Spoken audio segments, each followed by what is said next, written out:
Guys, I hope you all are safe and healthy. जैसे कि आप सबको पता ही है कि बाहर कंडीशंस कितनी गंदी वाली कंडीशंस चालू है, फैल रही है, जो भी है नासिक में, मुंबई में, पुणे में, all over Maharashtra, all over India में। जैसे आप सबको पता ही है कि लास्ट वीक में जो नासिक में इंसिडेंट हुआ एक गवर्नमेंट हॉस्पिटल में, कि ऑक्सीजन लीकेज जो हुआ उसके कारण ऑलमोस्ट 24 to 25 पेशेंट्स की डेथ हो गई। सो ऐसे कुछ इंसिडेंट्स अभी हाल ही में एक दो जगह पे और हो गए। आई थिंक ठाणे में या मुंबई में कहीं पे तो वो ये सब हो गया। तो ये ऐसे सब इंसिडेंट हो रहे और पहले से पैंडेमिक सिचुएशन चल रहा है। So request you to stay at home. अगर कुछ ज़रूरी काम हो तो ही बाहर निकलना, कुछ ज़रूरी आपको ग्रॉसरी वगैरह लेना है, कुछ घर के लिए सामान लेना है तो ही बाहर निकलो। और उसके अलावा बाहर बिल्कुल ही मत निकलो। अभी ऐसे कंडीशंस बाहर चल रहे तो उसके लिए ये कंडीशंस में बाहर तो हम निकल नहीं सकते। मैं निकल नहीं सकता, कुछ राइड के लिए मैं प्लानिंग नहीं कर सकता, राइड के लिए मैं जा नहीं सकता। तो मैंने यही सोचा कि जो मैं बेसिक गियर्स यूज़ करता हूँ राइडिंग के वक्त, वो मुझे पता है कि उसके बारे में मैंने मेरे कुछ पिछले 2-3 राइडिंग के वीडियोज़ में भी बताया था कि मैं कौन से गियर्स यूज़ करता हूँ, लेकिन वो एकदम शॉर्ट में बताया था।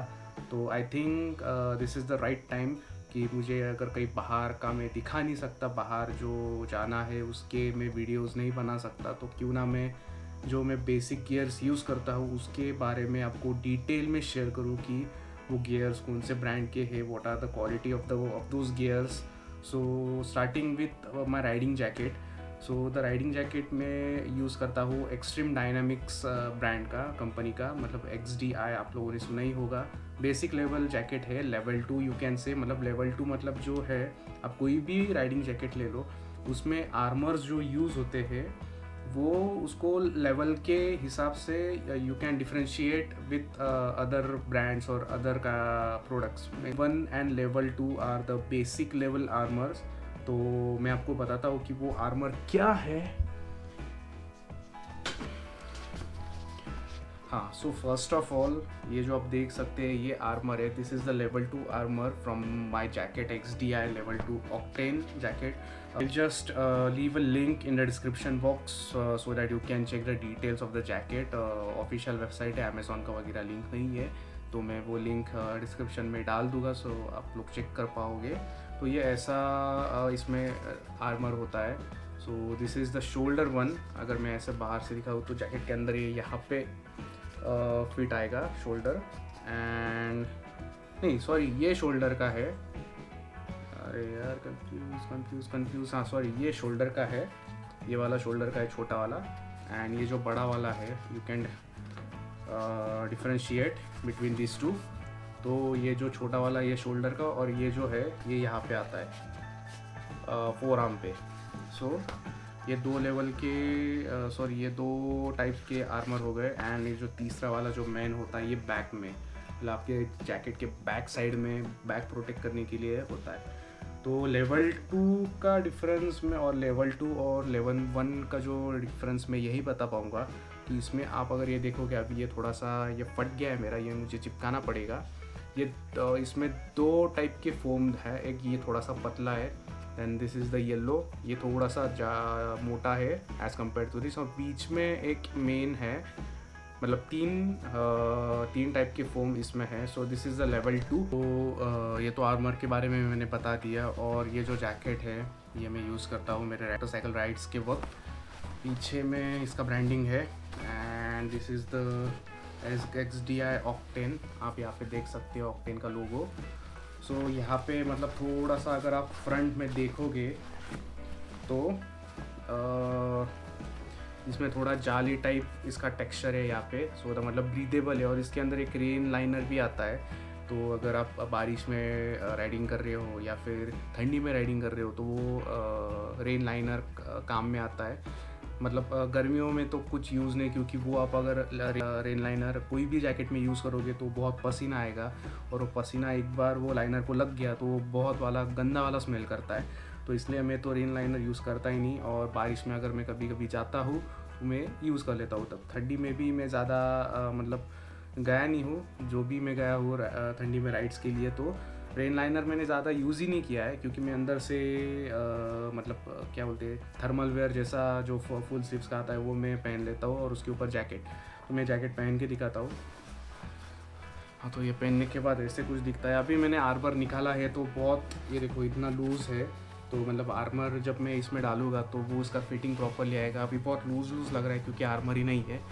तो ये मैंने बहुत बेसिक लेवल का राइडिंग जैकेट परचेज़ किया था, अभी 2 या 3 साल हो गए। तो मैंने बेसिक लेवल का इसलिए लिया क्योंकि मैं बहुत मतलब डेली राइडिंग, डेली तो नहीं लेकिन जो फ्रीक्वेंसी है मोटरसाइकिल राइड्स की वो मेरी बहुत कम है, मोस्टली वीकेंड्स पे ही है, और महीने में 1 या 2 बार मैं पहले करता था, मतलब लॉकडाउन के, अभी लॉकडाउन तो शुरू ही है, और जो पहला वाला लॉकडाउन हुआ था उसके बाद मैंने ज़्यादा मोटरसाइकिल राइड्स स्टार्ट किया। एंड उसके वीडियोस बना के मैं यूट्यूब पे अपलोड करने लगा ज़्यादा करके। मेरा इतना मतलब ज़्यादा फ्रीक्वेंट मोटरसाइकिल राइड्स नहीं होते, ज़्यादा लॉन्ग मैंने ज़्यादा लॉन्ग में मोटरसाइकिल राइड्स नहीं करता, इसलिए मैंने एंट्री लेवल का ये बेसिक राइडिंग जैकेट लिया।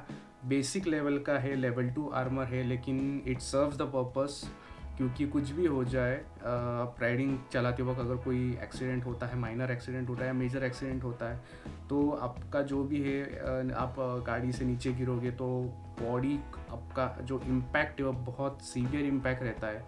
तो इसीलिए ये जो इसका मटेरियल है, ये वो टाइप का इम्पैक्ट बेयर कर सकता है, तो इसलिए मैंने ये चूज़ किया। इसके हायर लेवल्स भी थे, मतलब बजट वाइज में भी और क्वालिटी वाइज में भी, लेकिन मुझे उतना मतलब वो हाई बजट रेंज में जाना ही नहीं था, इसलिए मैंने ये परचेस कर लिया। तो अगर आप ये परचेस करोगे तो आपको आई थिंक अभी इसकी प्राइस है 5000 to 6000 के बीच में, ये बहुत ही बेसिक लेवल है। अगर आप LS2 या फिर राइनॉक्स के जैकेट्स देखोगे तो उनके रेंज आई थिंक 6000 to 7000 से ऊपर स्टार्ट होते हैं।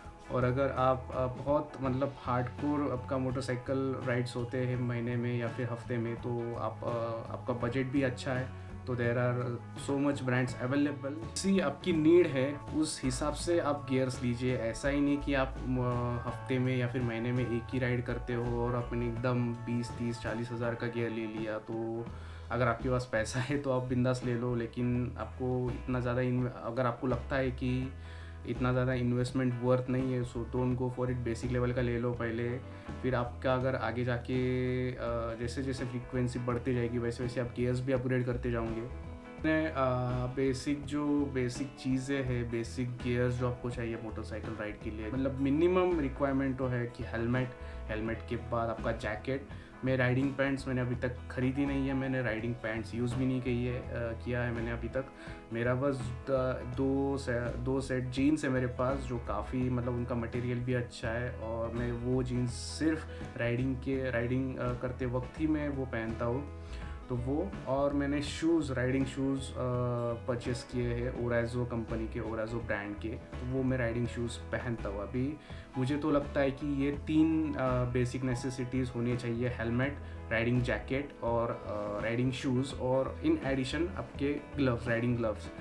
तो शूज़ भी क्योंकि आप अगर नॉर्मल शूज़ पहनते हो, कोई भी स्नीकर्स हो या फिर कोई नॉर्मल लेदर के शूज़ पहनते हो, तो और कुछ एक्सीडेंट हो जाता है, पहले इम्पैक्ट होता है आपके एल्बोस पे इम्पैक्ट होता है, या फिर फोर आर्म इम्पैक्ट होता है, फेस इम्पैक्ट होता है, तो उसके लिए हेलमेट है। और आप अगर मतलब स्कीड होते जाते हो तो आपके पाँव भी इम्पैक्ट होते हैं, तो वो मतलब जो फ्रिक्शन होता है उसके कारण आपके शूज़ डैमेज हो सकते हैं, आपका पाँव डैमेज हो सकता है। तो उसके लिए राइडिंग शूज़ आर नेसेसरी। मैंने निकाल दिया क्योंकि बहुत गर्मी हो रही थी, एंड अगर मैं फ़ैन चलाऊँगा या फिर AC चलाऊँगा तो वो आवाज़ वीडियो मतलब उसका आवाज़ ज़्यादा आएगा वीडियो पे, इसलिए मैंने नहीं लगाया। So these are the riding shoes ओराइज़ो, यहाँ पे आप ब्रांडिंग देख सकते हो, जो मैं यूज़ करता हूँ। तो ये मैंने पिछले साल ख़रीदे थे, इसका मैंने एक अनबॉक्सिंग वीडियो भी बनाया था, अगर आपने वो चेक नहीं किया है तो मैं आई कार्ड में या फिर डिस्क्रिप्शन में डाल दूँगा, so that you can check. So मैंने उसके बारे में तब बस क्वालिटी के बारे में बात किया था। मैंने राइडिंग के मेरे वीडियोस में भी मैंने ज़्यादा इसके बारे में कुछ बताया नहीं, बस कंफर्ट कैसा है ये मैंने बताया। तो ये शूज़ का भी पार्ट मैं इसी वीडियो में कवर कर लेता हूँ, डिटेल्स दे देता हूँ, इसका मेरा एक ओनरशिप रिव्यू दे देता हूँ कि इसका कंफर्ट कैसा है, इसका सेफ्टी लेवल कैसा है। तो अगर इसके सेफ्टी के बारे में बाद में बात करता हूँ, सबसे पहले इस कंफर्ट के बारे में बात करता हूँ। तो अगर इसका कंफर्ट लेवल देखा जाए तो इसका कंफर्ट लेवल मैं स्केल करूँगा, आउट ऑफ 5 मैं स्केल करूँगा 3.5 to 4 में 4 आउट ऑफ 5 स्केल में इसका कंफर्ट लेवल ये करूँगा, क्योंकि अंदर से इसका जो कुशन्स है, पैडिंग्स जो इसमें यूज़ किए बहुत अच्छे क्वालिटी के यूज़ किए हैं। आई थिंक इसको लेके एक 8-10 महीने हो गए, मतलब मैंने पिछले लॉकडाउन के टाइम पे, मतलब जो लॉकडाउन ओपन होने वाला था तब मैंने इसको ऑर्डर किया था एंड विदिन 4-5 डेज़ ये डिलीवर हो गए थे मेरे एड्रेस पे। सो उसके बाद मैंने मेरे राइड्स के लिए मैंने यूज़ करते जा रहा हूँ। एंड सिर्फ राइड्स के लिए ही नहीं, अगर मैं कहीं कार में बाहर जाता हूँ या फिर सिटी में बाहर जाता हूँ और मुझे अगर स्पोर्ट्स शूज़ नहीं पहने तो ये भी मैं पहन सकता हूँ। तो इसका कंफर्ट ही उस लेवल का है। तो अगर मुझे चलना भी है 1-2-3 किलोमीटर या फिर 1 किलोमीटर उससे ज़्यादा तो आई थिंक मैं रिकमेंड नहीं करूँगा, लेकिन 1 या 2 किलोमीटर तक आपको अगर सिटी में चलना है या फिर कार ड्राइव करनी है तो तब भी आप ये शूज़ पहन सकते हो। इसका मैं बस एक रिकमेंड करूँगा कि आपके जो सॉक्स है वो थिन सॉक्स होते हैं वो इसमें मत पहनो, मतलब अच्छे क्वालिटी के ही सॉक्स पहनो। मतलब इसका वो अच्छे क्वालिटी के सॉक्स अगर आप पहनते हो तो ही आपको इसमें कंफर्ट लेवल ज़्यादा मिलेगा। अगर लूज़ वाले सॉक्स पहनोगे तो फिर वो थोड़ा सा लूज़ आपको फील होगा, अनकम्फर्टेबल फील होगा। सो आते हैं इसके सेफ्टी के बारे में। तो आप जैसे आपको पता ही होगा कि ओराइज़ो के जो कोई भी आप शूज़ लेते हो तो उसमें स्टील टो प्रोटेक्शन आपको मिलता है। तो स्टील टो प्रोटेक्शन के बारे में उसमें उसको 5 आउट ऑफ 5 दूंगा, क्योंकि राइड करते वक्त अगर आप ऑफ रोडिंग पाथ में जाते हो या फिर ऐसा मतलब मोमेंट आता है कि आपको रोड छोड़ के थोड़ा सा एक 10-12 किलोमीटर जो भी किलोमीटर है कि आपको ऑफ रोड से चलना है, तो अगर बाय चांस पत्थर वगैरह उड़ता है कोई भी या फिर आप अगर एक्सट्रीम ऑफ रोड कंडीशंस में चलाओगे तो कभी कभार पैर नीचे रोड को लगता है, तो पत्थर वगैरह उसके जो इम्पैक्ट है वो बेयर कर लेता है। सो आपको मतलब ज़्यादा तो क्या इंजरी होने नहीं वाली इसमें। मेरे पास इसका एक वीडियो था कि जहाँ पे मैं कैंपिंग के लिए गया था, तो जो फ्रेंड्स कार में आए थे तो मैंने उनको बोला था कि मेरे पैर के ऊपर से कार लेके जा, मतलब जो खड़ी है, मतलब नॉर्मल स्पीड से खड़ी है कार और उसको फर्स्ट गियर में ही आगे लेके जा। मैं पैर नीचे रखता हूँ टायर के नीचे, उसके टायर के ऊपर पैर के ऊपर से टायर लेके जाना।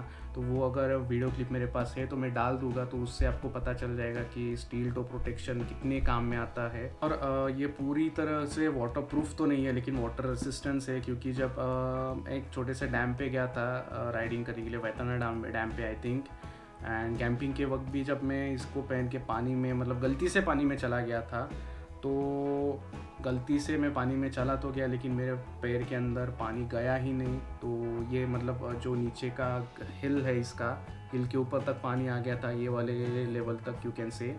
तो अगर इसके ऊपर भी पानी आ जाता तो शायद से अंदर चला जाता, क्योंकि ऊपर इसका जो है ये कपड़े का मटेरियल है, तो वो कपड़ा गीला हो जाएगा। तो और ज़्यादा पानी है तो वो अंदर जाना ही जाना है पानी।